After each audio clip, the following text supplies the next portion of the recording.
आत्मनिर्भर भारत की जितनी बात करें उतनी कम है। अब जिसका नाम है Baroda BNP Paribas manufacturing fund, discuss करेंगे डिटेल में इस म्यूचुअल फंड के बारे में।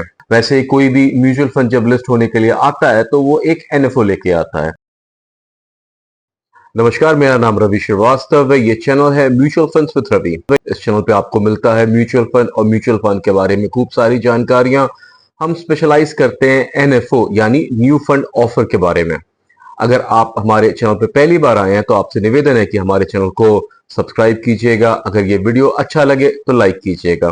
कमेंट करके बताइएगा कि आपको इस वीडियो में क्या अच्छा लगा। आत्मनिर्भर भारत की जितनी बात करें उतनी कम है। अभी कुछ दिन पहले हमारे सामने एचडीएफसी मैन्युफैक्चरिंग फंड आया था, जो कि आत्मनिर्भर भारत में ही इन्वेस्ट करने का सोच लेके आया था। अब हमारे सामने एक नया म्यूचुअल फंड आने को तैयार बैठा है। इसका नाम है Baroda BNP Paribas manufacturing fund. Discuss करेंगे डिटेल में इस म्यूचुअल फंड के बारे में। कब है इसका स्टार्ट डेट, कब है इसका क्लोजिंग डेट, कितना पैसा आप इन्वेस्ट कर सकते हैं, किस बेंचमार्क को लेकर चलना चाहता है ये, क्या इन्वेस्टमेंट ऑब्जेक्टिव्स हैं इस म्यूचुअल फंड के। साथ में उस बेंचमार्क को डिटेल में डिस्कस करेंगे कि कैसा चल रहा है वो बेंचमार्क और कैसे वो रिलेटेड है आत्मनिर्भर भारत से। साथ में उन म्यूचुअल फंड्स को देखेंगे जो कि सेम बेंचमार्क को यूज करते हुए चल रहे हैं और उनका परफॉर्मेंस कैसा रहा है। तो आइए शुरू करते हैं। अभी कुछ एक महीने पहले ही एक म्यूचुअल फंड आया था जिसका नाम था एचडीएफसी मैन्युफैक्चरिंग फंड। अगर इस म्यूचुअल फंड को देखें तो जो हमारा नया म्यूचुअल फंड है वो तकरीबन सेम बेंचमार्क को इसको रेप्लिकेट करने की कोशिश करेगा। तो अगर उस म्यूचुअल फंड को देखें यानी एचडीएफसी मैन्युफैक्चरिंग फंड को देखें तो उसका एनएवी इस समय 10.51 पे चल रहा है, जो कि एनएवी 10 से लॉन्च किया गया था, यानी 10.51 उसका एनएवी हुआ है। तकरीबन 10 करोड़ रुपीस का इसका फंड साइज इस समय चल रहा है। और अगर इसका रिटर्न देखें तो अभी हालांकि एक ही महीना हुआ है, पर इसका एनुअलाइज रिटर्न जो है वो तकरीबन 73.11% का चल रहा है। तो इसको देख के आप समझ सकते हैं कि इस समय जो म्यूचुअल फंड्स आ रहे हैं उसमें लोग पैसा इन्वेस्ट कर रहे हैं। जो थीम लेके आ रहे हैं, मैन्युफैक्चरिंग फंड का थीम लेके आ रहे हैं, उसमें लोग पैसा डाल रहे हैं। एक महीने के अंदर अंदर इस म्यूचुअल फंड ने तकरीबन 10 करोड़ रुपीस का फंड साइज जनरेट किया है, मार्केट से लेके आया है और उन कंपनीज में पैसा इन्वेस्ट किया है। अब आते हैं हम अपने म्यूचुअल फंड के बारे में। तो जैसा कि आप जानते हैं, कभी भी कोई कंपनी जब लिस्ट होने के लिए शेयर मार्केट में आती है तो उसके लिए वो आईपीओ लेके आती है। वैसे कोई भी म्यूचुअल फंड जब लिस्ट होने के लिए आता है तो वो एक एनएफओ लेके आता है। एनएफओ का मतलब होता है न्यू फंड ऑफर। हम जिस म्यूचुअल फंड के बारे में आज बात करने जा रहे हैं उसका नाम है Baroda BNP Paribas manufacturing fund, जिसका ओपन डेट है 10th of June, close date है 24th of June, allotment date है 24th ऑफ जून। इसमें आप 500 रुपीज का सिप या 1000 रुपीज लमसम से इन्वेस्ट कर सकते हैं। ध्यान रखने की बात यह है कि इसमें एक लोड लगता है। एग्जिट लोड 1% का है अगर आप एक साल के अंदर अंदर इसमें से पैसा निकालना चाहते हैं तो, यानी कि आप तभी इन्वेस्ट करिएगा अगर आपको लॉन्ग टर्म पैसा इसके अंदर रखना है। एनएवी 10 रुपीज का है। फंड टाइप ये ओपन एंडेड है। कैटेगरी ये सेक्टोरल या थीमेटिक कैटेगरी है, क्योंकि ये एक सेक्टर को, एक थीम को फॉलो करेगा जो कि मैन्युफैक्चरिंग थीम है। इन्वेस्टमेंट ऑप्शन इसमें ग्रोथ और आईडीसीडब्ल्यू है। इन्वेस्टमेंट प्लान इसमें आप डायरेक्ट प्लान में इन्वेस्ट कर सकते हैं या फिर आप रेगुलर प्लान से भी जा सकते हैं। बेंचमार्क ये यूज करेगा वो है निफ्टी इंडिया मैन्युफैक्चरिंग टीआरआई को। क्या होता है ये बेंचमार्क, अगर आपको नहीं पता है तो आप इस वीडियो में बने रहिएगा, इस वीडियो को पूरा देखिएगा। हम आपको डिटेल में समझाएंगे इस बेंचमार्क के बारे में। और डेफिनेटली ये एक लॉन्ग टर्म इन्वेस्टमेंट के लिए बना हुआ है। अब जैसे भी कोई भी म्यूचुअल फंड जब मार्केट में रिलीज होता है तो उसका एक इन्वेस्टमेंट ऑब्जेक्टिव होता है। तो इस म्यूचुअल फंड का इन्वेस्टमेंट ऑब्जेक्टिव है कि ये फॉलो करेगा निफ्टी इंडिया मैन्युफैक्चरिंग टीआरआई को। और जो इसका इन्वेस्टमेंट ऑब्जेक्टिव है वो ये है कि ये उन कंपनीज में पैसा इन्वेस्ट करना चाहता है जो कि निफ्टी इंडिया मैन्युफैक्चरिंग के अंडर में आते हैं। लॉन्ग टर्म कैपिटल एप्रिसिएशन इस म्यूचुअल फंड का मेन गोल है और इसके फंड मैनेजर है मिस्टर जितेंद्र श्रीराम। बेंचमार्क पे जाने के पहले आखिर ये मैन्युफैक्चरिंग इंडेक्स इतना फेमस क्यों है? कभी भी कोई भी म्यूचुअल फंड आता है जो मैन्युफैक्चरिंग इंडेक्स पे होता है, या कोई कंपनी का आईपीओ आता है जो मैन्युफैक्चरिंग में होता है, उसकी हमेशा से डिमांड बहुत ज्यादा रही है। तो अगर हम यहाँ पे कुछ की पॉइंट्स देखें, तो जो गवर्नमेंट सपोर्ट है, जो सरकार जो सपोर्ट करती है, वो सरकार उन कंपनीज को ज्यादा सपोर्ट करती है जो कि मैन्युफैक्चरिंग के अंडर में आते हैं, यानी कि सामान बनाते हैं। जो सामान बनाने से भारत में जो कंजम्पशन है वो बढ़ता है, उस सामान को यूज करते हैं, इंपोर्ट कम होता है, यानी कि भारत को कम पैसे बाहर देने पड़ते हैं, डॉलर कम खरीदना पड़ता है, और देश में उस सामान को बनाया जाता है।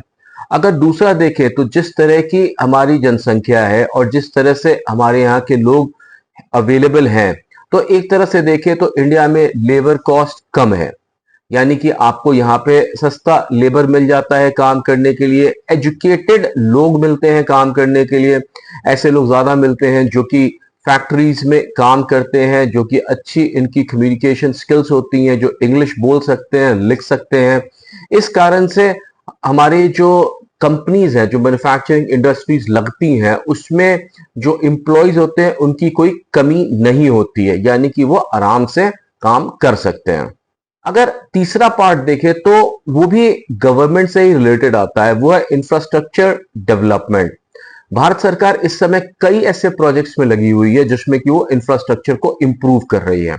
जब सरकार इंफ्रास्ट्रक्चर को इंप्रूव कर रही है, यानी कि बड़े लार्ज स्केल पे काम कर रही है, तो उस लार्ज स्केल में काम करने पे हमेशा उनको सामान की, माल की जरूरत पड़ेगी, और वो जो सामान है वो डेफिनेट सी बात है वो इंडिया में ही बनना चाहिए, ताकि मेक इन इंडिया का जो कॉन्सेप्ट है उसको पूरा किया जा सके।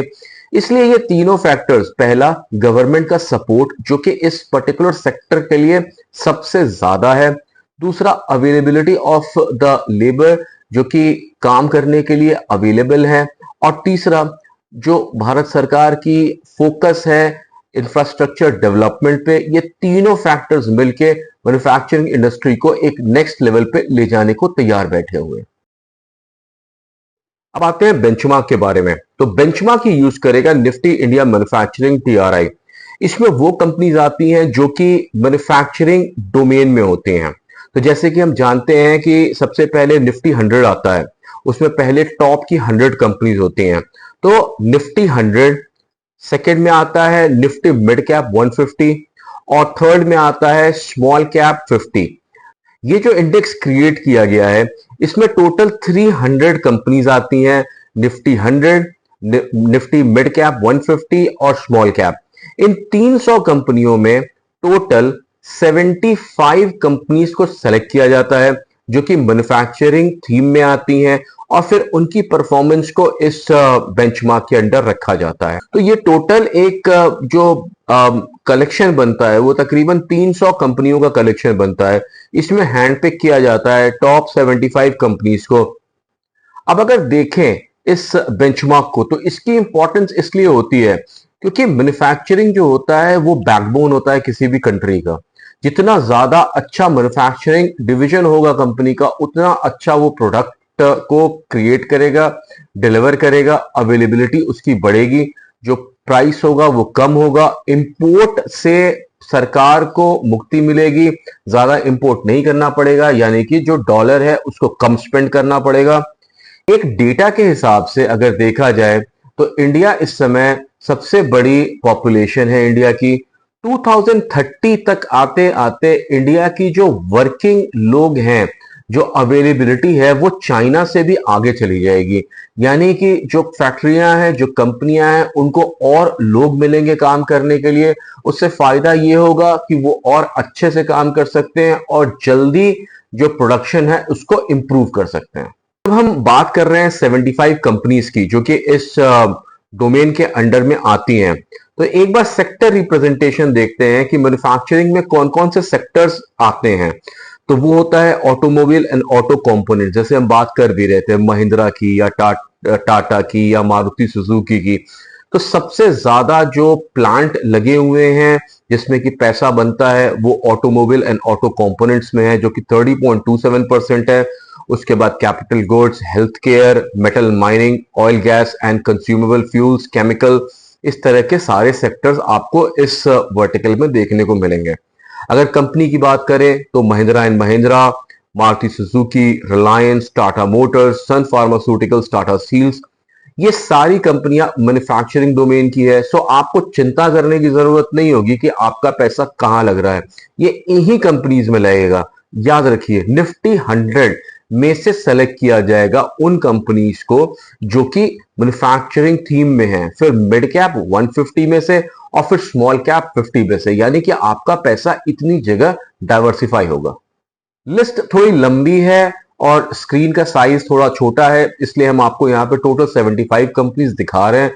हो सकता है थोड़ा ये छोटा रह गया होगा, प्लीज आप इसको जूम करके देखिएगा, पर हमने यहाँ पे कोशिश करी है उन सारी कंपनीज को लिस्ट करने की जो कि इसके अंदर आती हैं। तो आप देख सकते हैं UPL, SRF, MRF, Cipla, Lupin, Bosch, Siemens, Bata, Astral, Voltas, इन सारी कंपनियां आती हैं जो मैन्युफैक्चरिंग थीम में होती हैं। इस म्यूचुअल फंड का जो मेन एम है वो इन्हीं कंपनियों में पैसा लगाना चाहता है। वो एक बार बेंचमार्क को कंपेयर करते हैं, देखते हैं कि निफ्टी 50 टीआरआई, निफ्टी 500 और निफ्टी मैन्युफैक्चरिंग टीआरआई का परफॉर्मेंस कैसा रहा है। तो अगर आप इसको देखें और कलर कोडिंग देखें तो हमने यहाँ पे दिखाया है कि एक साल के अंदर में निफ्टी 50 टीआरआई ने जहां 27% का ग्रोथ किया है, वहीं पे निफ्टी 500 टीआरआई तकरीबन 39% पे गया है और मैन्युफैक्चरिंग तकरीबन 57% के ऊपर चला गया है।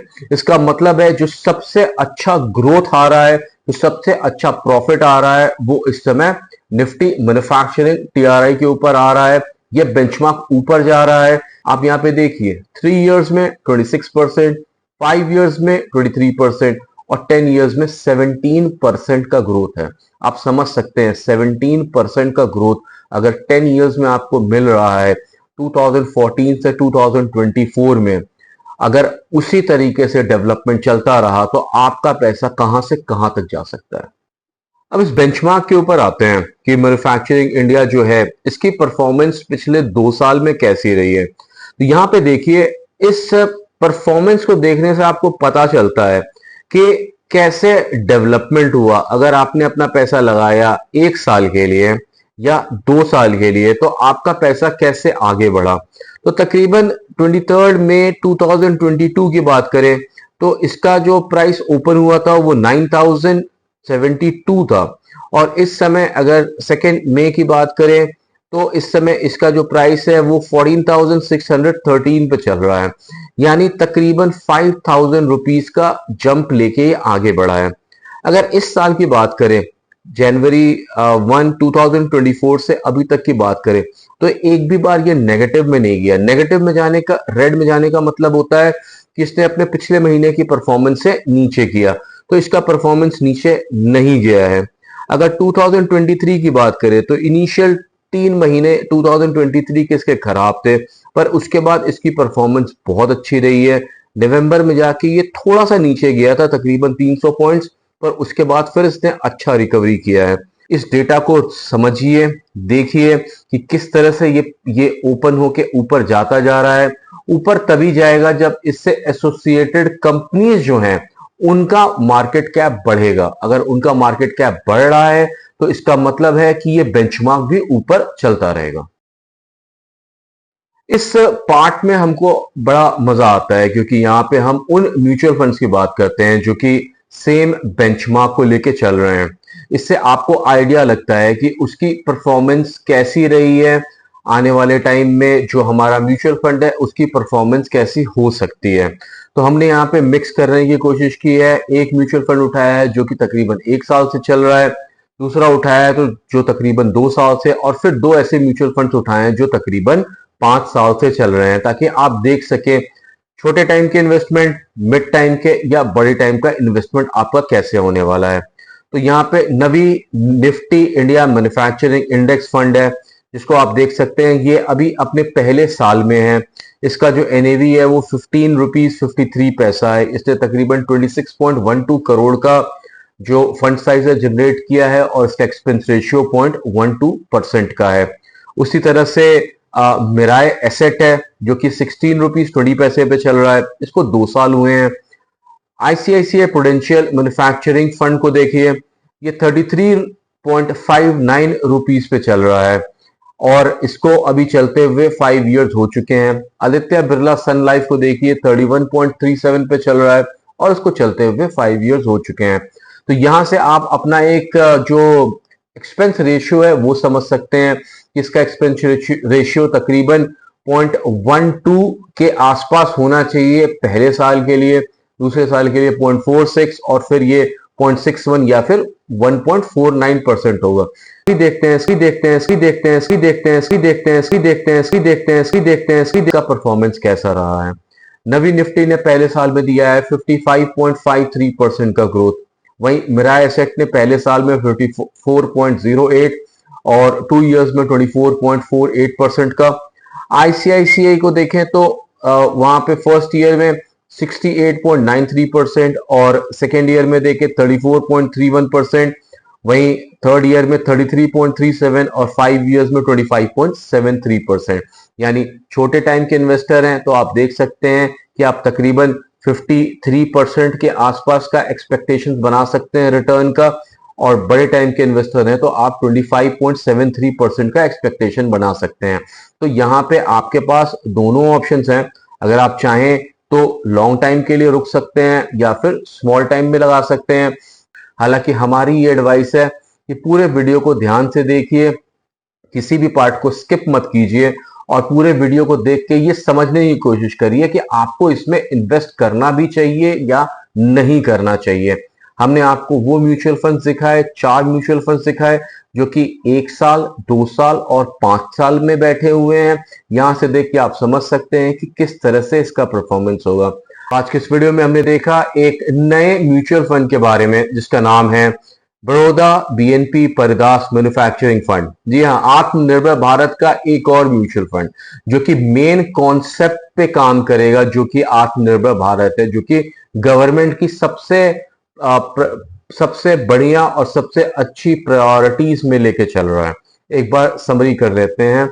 ओपन डेट इसका 10 जून है, क्लोज डेट इसका 24 जून है। ओपन डेट इसमें मिनिमम इन्वेस्टमेंट 500 रुपीज है अगर आप सिप करते हैं और 1000 रुपीज अगर आप लमसम करते हैं। तो ध्यान रखिएगा कि इसमें एक एग्जिट लोड है 1% का, जो कि अगर आप 365 डेज यानी 1 साल के पहले आप पैसा निकालेंगे तो आपको देना पड़ेगा। एनएवी 10 रुपीज का है। इसको आप डायरेक्ट भी अप्लाई कर सकते हैं या फिर किसी ब्रोकरेज कंपनी के थ्रू भी जाकर के आप खरीद सकते हैं। बेंचमार्क यूज कर रहा है निफ्टी इंडिया मैन्युफैक्चरिंग टीआरआई को, जिसको हमने अभी डिटेल्स में डिस्कस किया, और ये सूटेबल है एक लॉन्ग टर्म इन्वेस्टमेंट के लिए। अगर आपने ये वीडियो यहां तक देखा है, आपको ये वीडियो अच्छा लगा है, तो आपसे निवेदन है कि हमारे इस वीडियो को लाइक कीजिएगा। अगर आप हमारे चैनल पे पहली बार आए हैं तो हमारे चैनल को सब्सक्राइब कीजिएगा, ताकि जब भी हम कोई वीडियो बना के लाएं तब आपको नोटिफिकेशन के द्वारा जानकारी और आप हमारा वीडियो देख सकें। मेरा नाम है रवि श्रीवास्तव। Thank you.